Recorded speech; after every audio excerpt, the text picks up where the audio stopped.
1984 was a year of major change in applied computing techniques. Up until this point, ACT had been marketing their own computer for about a year to a year and a half. The Apricot PC and the slightly higher end model, the Apricot PCXi, was not IBM PC compatible. Yet at this point, they had now managed to get themselves an enormous catalog of software from both first parties and third parties, with notable names such as Autodesk Systems, Microsoft, and even from Corel. Everything that you needed that was on an IBM PC could be used on this. They had basically made themselves a standard. And in fact, you now had third-party hardware expansion products that were using the interface and expansion bus that ACT had come out with. This is a memory expansion from a company called QED. At the same time in 1984, some American bloke named Steve introduced the Macintosh from Apple Computers. Apple had previously attempted with a GUI system before, the Lisa, but it was so laughably expensive and so underpowered, it didn't really take much interest. But now that this thing had landed in January of 1984, it made the new rollout of successor systems from the Apricot PC, such as the Apricot F series, this is an Apricot F1 here, look like it was now competing in the same marketplace. I mean, you did have, with the F1, this much smaller, sleeker design. Both systems had a 9-inch screen. You had the wireless keyboard, and ACT was already shipping it with a wireless trackball pointing device, and you could get a graphical user interface on here, and it was your choice of ACT's own Activity, or from Digital Research, you could get GEM installed onto this. And another thing they were proud of is that even before the Macintosh had come out, they had been using 3.5-inch floppy disk technology in the Apricot PC, and of course it was in the F1 as well. So they were proud of all of these extra features and gimmicks that everyone else was now just announcing, but they had already done it, and in many cases they had already done it better.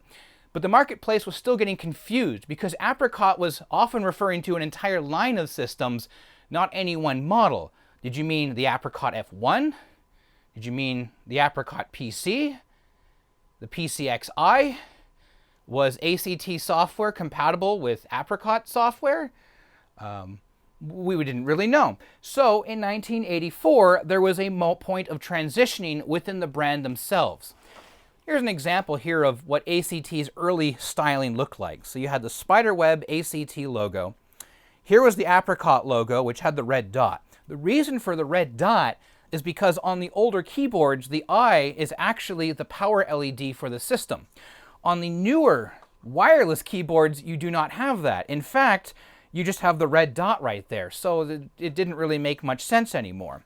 And if we go inside and look at the actual software titles itself, the same thing. The Apricot styling with the gray and the red, everything had not really changed at all since the release of the Apricot a little while earlier. So with the rebrand, I'm not entirely sure what they were planning to do here. We already know that Acorn was a thing, and I guess they decided they wanted to be not a nut company, but a fruit company, so Applied Computing Techniques, or ACT Apricot, just simply became Apricot Computers. And now, and you can see it here actually on the front of this monitor, is the new fruity pixelized logo they did for an Apricot. Yet still on the back of this monitor here, at the point of transition, you can still see the ACT logo hanging out on the back of the machine. But all of their marketing documentation, all of their printed press material, everything was going to a brand new style, which was the fruit logo, which used like less than 8 colors, a black apricot typeset. For the most part, the books would now be white with more simplified designs. And even the software titles themselves no longer covered ACT Apricot, it was now simply Apricot Software, with yet again the same fruit logo. Somehow, this did not piss off Apple's legal team at all. That's kind of cool, but now we have another fruity company. So from this point onwards in the video, it's going to be kind of confusing to talk about ACT Apricot and later Apricot computers. But we have one more computer to talk about in this transitioning phase that's associated with the F series that I didn't talk about when I was making the video for this. You see, when they got rid of the Apricot PC line, they also got rid of their portability with their machines. I mean, you wouldn't really call the Apricot PC a portable system. I mean, it's a smaller desktop PC. But the idea was, and this is what their marketing idea was, that you close the front here, the keyboard clips underneath the system, the monitor itself has a handle, and you could then be able to carry the system with just your two hands. Well, what did you do about your software, or your documentation, or your cables, or any smaller peripherals? It was a really poor excuse to sell a portable computer, but in the early 1980s, a portable computer was like the Compact Portable or the IBM 5155, large luggable systems with CRT displays. So ACT Apricot could get away with having a system that wasn't necessarily battery powered, but still portable. And what they wanted to do was integrate the latest in design and technology into their products. Even with the F1, you can see it. And everything about it just oozes that styling of 1980s UK and British design, which you just can't seem to replicate anymore. And with the Apricot Portable, they wanted to do the exact same thing. The marketing department was not denied access to the same white powdery substance that was available in brick form that both the executive management and the engineering and design teams were getting into. All of the marketing literature that ACT released looks absolutely beautiful. From these single-page, glossy flyers that you would hand out at trade shows and at computer shops, and the same went for the Apricot PCXi, but for the Apricot Portable, they wanted to go even further, and they made the most amazing 80s flyer I have almost ever seen. This is the Apricot Portable. The keys into the future, and already we can see it's the same infrared keyboard that we had seen before with the Apricot F1. And as we open it up, it is this nicely laid out, very clean, non-intrusive flyer. Look at that system. It is just astounding. And yes, it was available in charcoal black. And as I go through this flyer here, it talks about all the weird performance. It's an executive machine, let's not deny that. And you can't see it here. Yes, there is another wireless trackball with this, and you can't see the slightly visible dotted lines here, which show that this is also an infrared device. And they continue to go on about all the features, the design, the styling, how this computer came to be. This all here has this weird printing on it that says Apricot Portable. You can only see at an angle. This is unfortunately kind of some of that literature you can't really scan and appreciate because like the effects are just not there anymore. This is something you have to see in person. Like we saw with the Apricot F series, we now had a color display which was independent from the monochrome display that is available inside the system. It is a very wide LCD display. External devices that were available included the form of a printer and an external mass storage device, which was a 10 megabyte hard disk drive. And of course, the technical highlights show that it was indeed a very impressive system. That LCD screen that I was mentioning has a resolution of 640 by 256 in 4 planes of grayscale. That color screen is again RGBI with a resolution of 640 by 256. And we can see down here in the corner, a carrying case is available to store the whole machine. And as we saw, both on the back of this here and on the front of it, someone's been scribbling down notes because someone was looking into buying one of these machines. And if I look at this right here, we actually have a price. The answer is an Apricot. The Apricot Portable was $2,600 in 1984. That is in Canadian money because ACT Apricot was selling machines, albeit unsuccessfully, in North America at the time. If you wanted 256K RAM, that added another $525. If you wanted Ashton Tate D-Base 2, again, we had major first-party titles available for the Apricot platform, $400. And that color monitor was $500. A grand total was totaled up for this one person who wanted to buy a machine to 4,025 Canadian dollars. That's kind of expensive, really, but the more we look at this machine, it's more looking like it is a portable system, but it's an executive class machine. And even though we've already gone up with the gimmicks of the LCD display, the wireless keyboard, the wireless mouse, the Apricot Portable would bring out one more technology that nobody else was really trying at the time, or at least they weren't really successful in delivering a practical and integrated product. But let's look at the machine. Like we saw in the brochure, this is the carrying case that you could get for the Apricot Portable. This is the early styling that you'd find in early to mid 1984 with the older Apricot logo on the front of it. The computer I'm going to show you today is from the later portion of 1984 after the rebranding had occurred. It was no longer called the Apricot Portable. Now it was called the Apricot FP. This computer is space age. This is perhaps the most beautiful computer I have ever seen come out of the 1980s that was not a high-performance workstation worth tens of thousands of dollars. Look at it. Look at that. Isn't this pretty? This has no fan inside of it, by the way. Instead, you have a heatsink right here. This is a passively cooled machine. It does still have the Sony 3.5-inch micro floppy on the side of the unit here. So nothing's changed. It's a double-sided drive. On the front of the machine here, we have our enormous LCD. So Apricot was not satisfied with the display controllers that were available at the time for LCDs. And LCD technology was still pretty primitive. It was crude, it was slow, it was prone to ghosting, it wasn't all that great. So because they had the money and they had the willpower to do so, they went and designed their own. So it is a very fast graphics chipset that's available inside of this machine. We do have indicator lights along here for stop. I'm not sure what that means. Caps locked, shift, disk activity, and color select. That last one there is for when you have a color monitor attached to this system.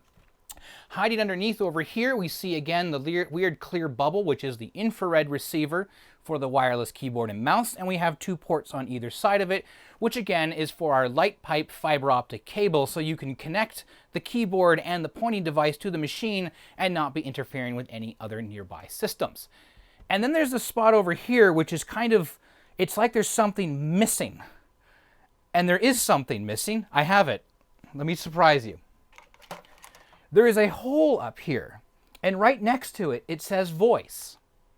That's because the missing piece here is the gimmick that was making the Apricot Portable and the Apricot FP the computer of a space-age future. That's right, that's a microphone. This computer here contains speech recognition hardware, as well as speech recognition software came bundled with the computer. This is also one of those parts of the system which have that weird UK design jank. I'm not entirely sure what the hell they were thinking doing, because as you saw, I dropped it into there, and yet there's a hole on the side of the machine. It's not even protecting anything or like that. It's just a hole. And all that does is it just lets you route this wire in behind the microphone, hopefully. You can see how clumsy this is. There we go. And then you have this cable, which is running all the way across to the other side of the system and then plugging into the side of the machine with a 2.5mm jack. Why couldn't you put that on the other side? It would have looked so much tidier. Okay, sure, whatever. I guess it means that if you want to pick this up and you wish to speak through it on the microphone, you can. It just looks really ugly and untidy for a machine that's otherwise perfect. It does also seem to have line numbering here, so we do have 25 lines that are available when the system is in its low resolution mode, and I forget if it was 132 characters across. It's a very wide screen. Obviously this is not just an off-the-shelf LCD that was available for this system. Now, what about for expandability? Well, we saw that there is a floppy drive on here. Where are all of our expansion ports? So if I flip this around, we have this little slot right here. Okay, so what does that do? And this is, by the way, another part of those janky things. This is a dog disservice, is that I will flex the plastic here, and that pops off. And look, there's all of our expandability within the Apricot FP. Once again, we have our reverse gender serial port. Down here is our 36-pin Centronics for a printer, and this 9-pin port over here is for our video display, which can be in color. But this time, unlike with the Apricot PC and the other Apricot F series machines, this does not power the monitor through the same connector. The color monitor is externally powered. What I do find interesting, however, is that I have this US Robotics password modem. And this is one of the few devices I have where the gendering on the connector is perfect. So I can plug that in there if I were to wish. And let's see if I can do this without making too much of a mess. That feeds through. And then it sits with a perfect amount of cable length.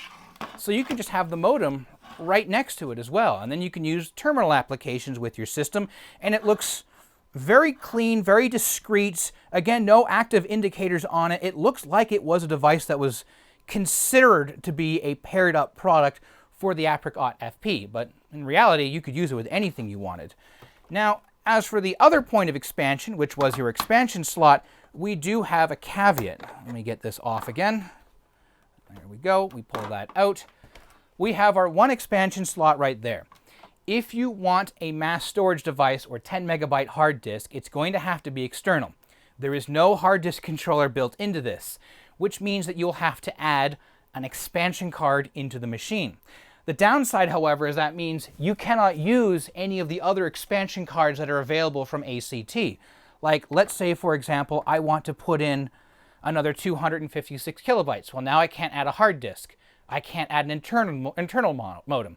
If I want to use ACT's networking infrastructure, which is basically Corvus OmniNet, I can't use that now either. So there's a lot of limitations to this machine that I'm seeing already.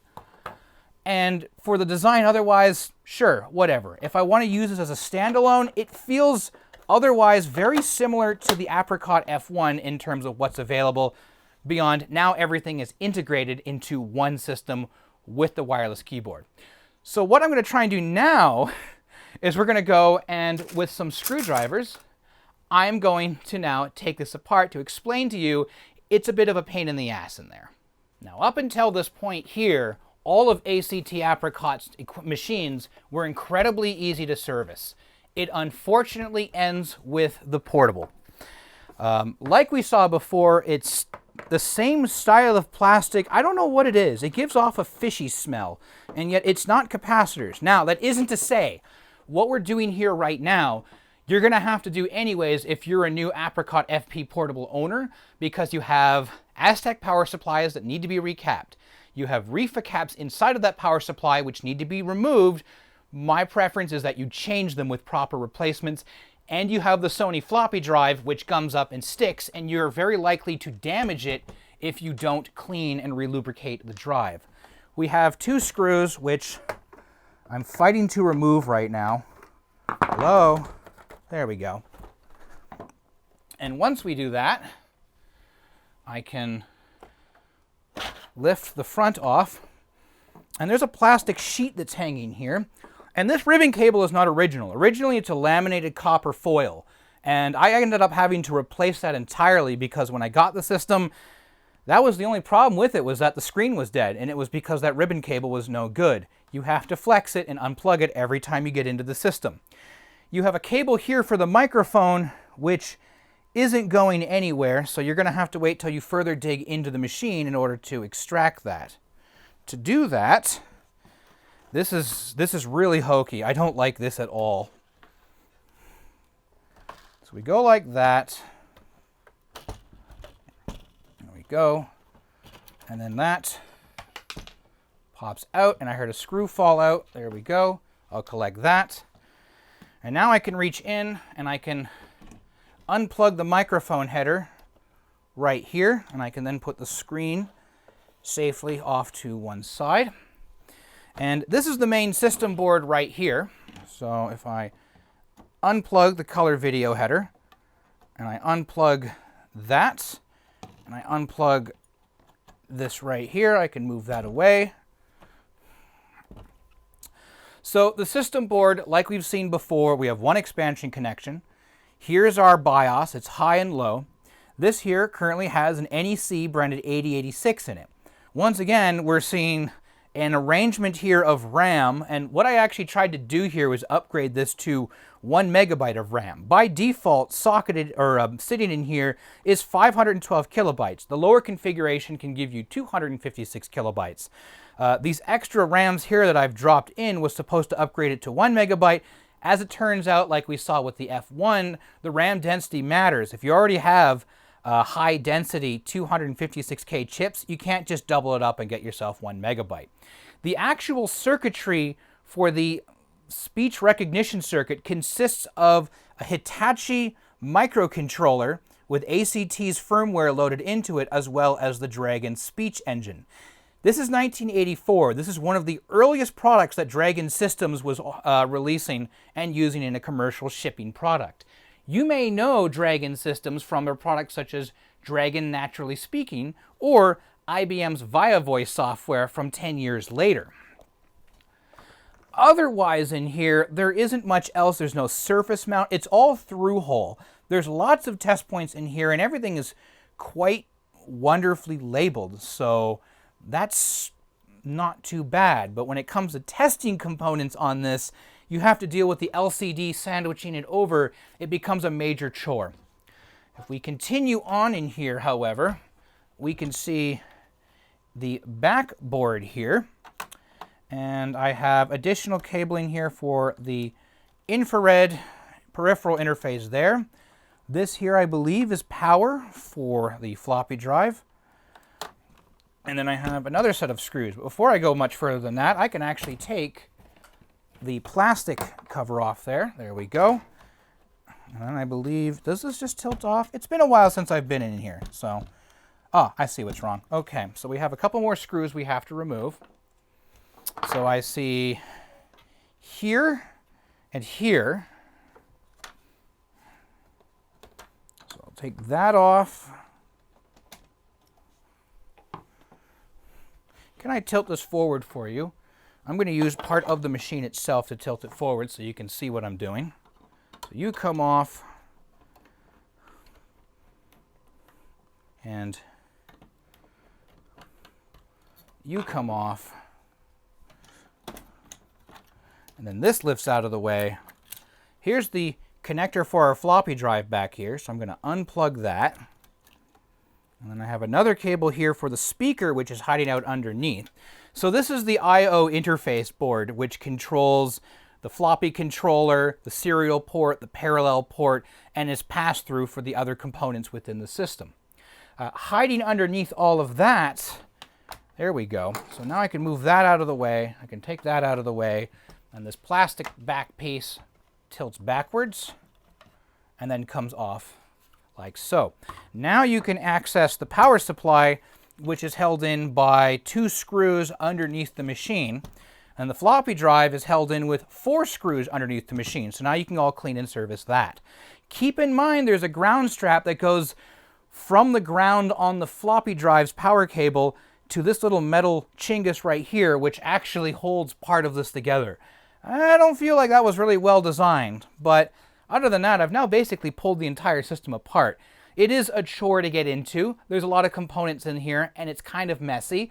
But okay, that's a little bit better than I was thinking it was going to be. Unfortunately, I have a reason I had to be in here anyways, and that's why I know so well what's going on. And no, it wasn't the power supply. No, it wasn't the floppy drive. No, it wasn't the LCD ribbon cable. You see, I want to demonstrate in this video here the speech recognition technology. But what has happened is there is a hardware fault that has developed. It's not a bad microcontroller, and it's not capacitors, believe me on that.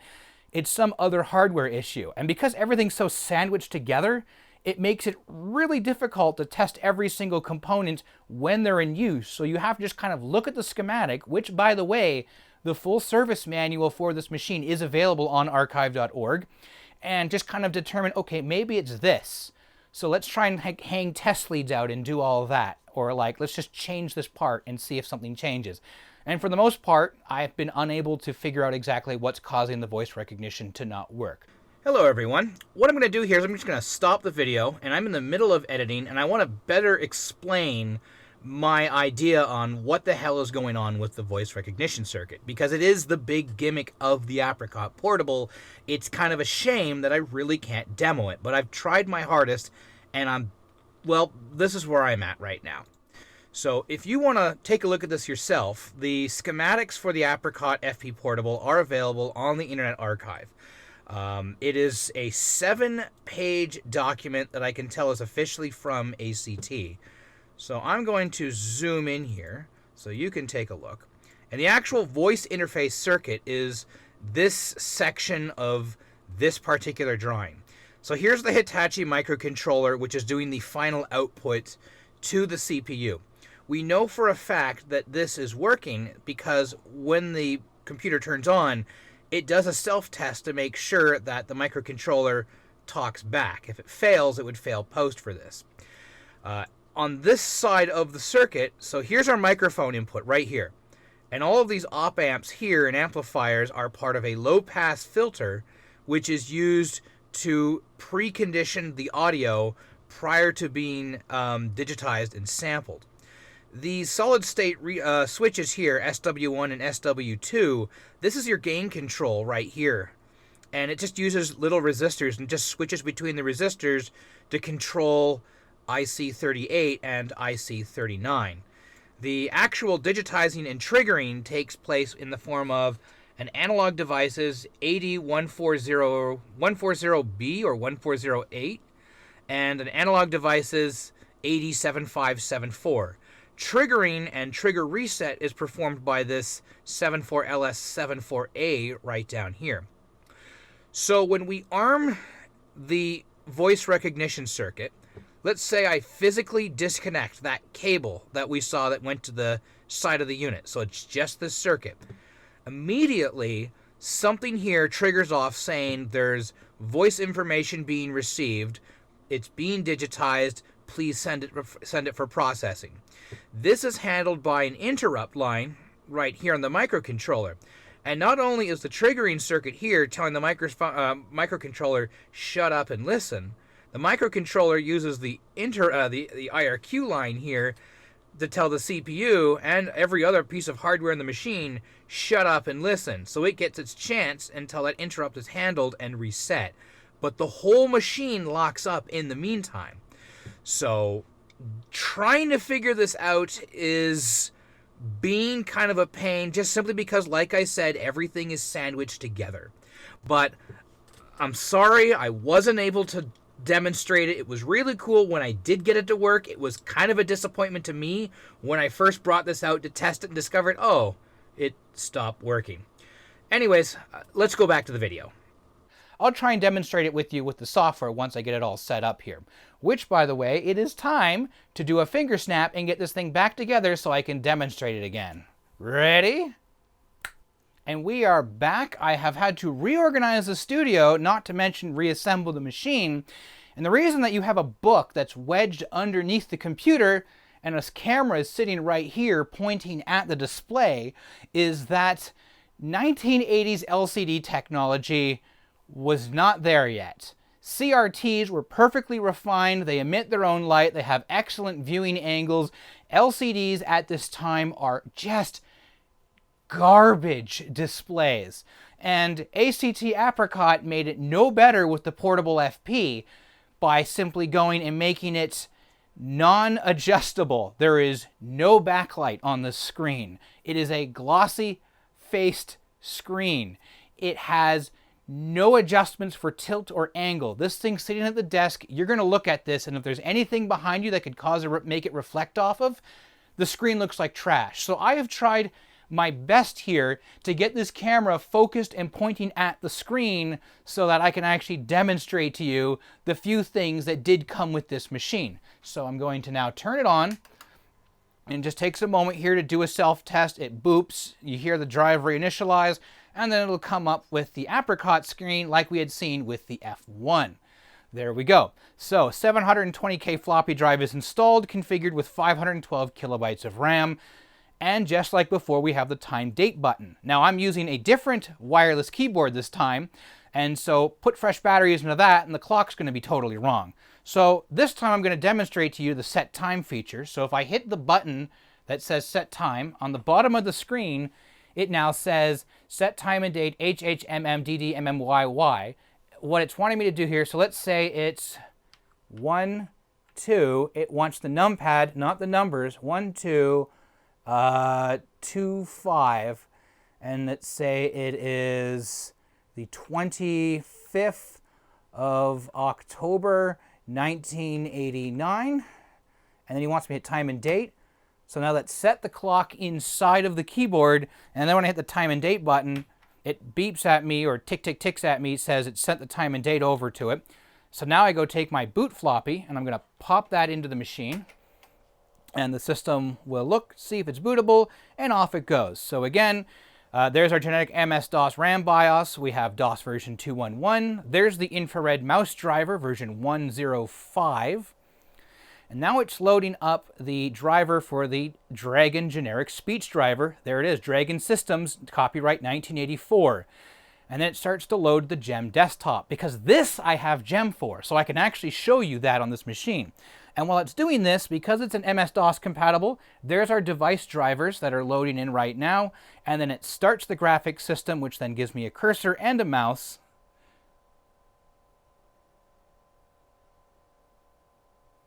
And once we're at this point here, see the disk light has now gone out.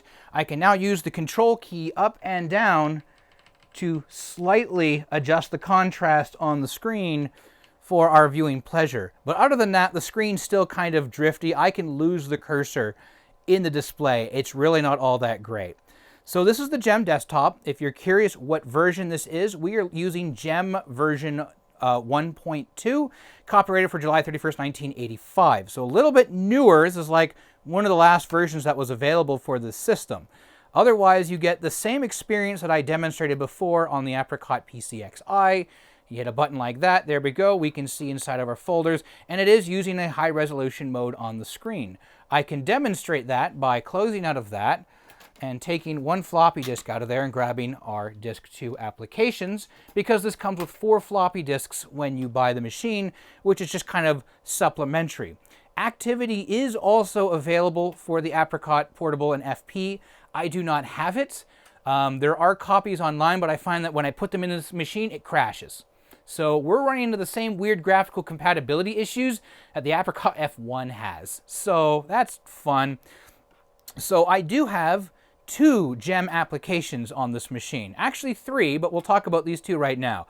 I have Write App and Paint App. So in other words, it's the Macintosh equivalent to Mac Write, Mac Paint, or Windows Write and Windows Paint in the Windows world. I'm going to go into a folder here that's labeled as Images. Here we go. And as that opens up, I can open up a drawing of a tiger. Now, if you saw this computer at VCF West or Midwest, these are the demo images that I was displaying on the screen to show, like, it's a relatively fast display controller. The screen isn't great, hence why I had a light hanging over it, but the resolution is actually really good. So I can go through here, and it is just a generic paint application. Here's one of the bundled photos that come along with it. Here we go. But it won't show me the whole image at the same time because the screen is a lot wider than it is taller. So it's not that bad in that regard, and all the other applications that you'd expect to be working under GEM should work because it's talking to the GEM and the DOS layers as opposed to talking directly to the hardware itself. So I'm going to exit out of that there, and I have one other thing that I want to demonstrate to you within GEM before we move onwards from there and show the last of it. And that is, of course, the voice recognition technology. I touched on this already. It does not work. Let me explain to you what's going on here, because I've evaluated it, what it was. We go into the folder here, and there's a program called train.app. So I'm going to load that up. And this is a supplementary and demo program that comes with the Apricot Portable. And this is so you can train it to show off, like, ooh, it opens these programs and does these functions whenever you're working with the system. But the reality is 512 kilobytes of RAM is not a hell of a lot to be managing a voice system. Without a hard drive in this, it's actually kind of unusable. The marketing or the review information that's been posted all over the internet for many years indicates that at maximum 64 words can be stored in the vocabulary's memory at any one time, which is extremely limiting. I don't necessarily know if that's the demo Trio software that we see here right now, or if this is like a hard limit that if you were to write with the voice software development kit your own applications and your own interface for it, you could use more or less. You could take advantage of disk-based storage. You could use the hard disk if you wanted to, or what. But that kind of then really makes this impractical. So here we are. This is the training application. Here's our various words that we can have in there, and we have multiple pages that we can go through. But I'm going to go to Open, and I'm going to select one of the VOC files, our vocabulary files. So that's going to load in a line of common commands that can be used to make the system do various things, like desk, file, edit, recognize, parameters, print, create. And as a result of those, it recognizes what you said and then issues a different command for each one. In this one here, here's our username, so you can address a name to it. It is, unfortunately, you have to train the system for every single person who wants to use it. Is it a male or a female? I can select that within the parameters. I can select child if I wish. It can talk about what kind of a workplace am I working on for the digital signal processing. Is it noisy? Is it your average office, or is it a quiet room? And for application control, do you want that? Yes, I do want application control. This is my problem. So if I take the screen here and just kind of go sideways over and a little bit up, you can see the voice indicator there. You can also see our microphone, which is living right over here. So when I turn on the recognition test, or in this case, first 64, we're going to see the voice light turn on, and very silently, you're going to hear a beep. And then, or you may not hear that beep actually, but there'll be a beep, and then it's going to do other beeps. So I'm going to hit that, turn it on. The recognition test is started. The light just turned on. I'm going to release the floppy so it turns the motor off.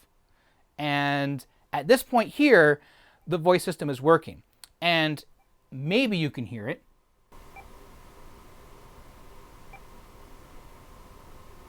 It's like a beep, beep, beep.